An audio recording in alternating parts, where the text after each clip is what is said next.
In Kansas City, we have a lot of humidity, especially in the summer, and most all houses have basements. So it's absolutely possible to build a basement in a humid area. The humidity needs to be controlled, and that's where you get into your foundation windows and venting, and you want to be able to ultimately kind of control the environment, or at least have ways to monitor the environment, and that's what we allow at KC Pier. So over time, with our seasonal changes in Kansas City, we have houses that need obviously some type of structural repair or waterproofing.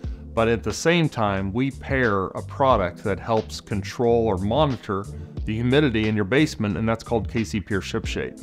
And so with KC Pier ShipShape, it's a set of monitors, and it's an app that goes on your phone. We also monitor the same service that we install in your house in our office, so you get professional monitoring behind it.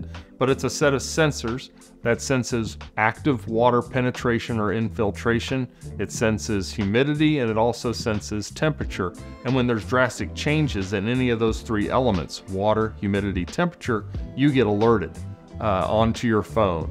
And so we can help monitor and help you manage the humidity in your basement, which promotes a healthier environment overall with our solution, KC Pier ShipShape. And it comes with every solution, every resolution that we do at KC Pier, or we just simply install it as a standalone device for homeowners that want to monitor their basement, or if they have a second home, or if they have elderly parents, or they have a business or a building that they are away from and not there, say 24/7. KC Pier ShipShape is a monitoring device that allows you to have eyes to actively monitor the environment to help promote a healthier and more structurally sound structure over the lifetime of that structure itself.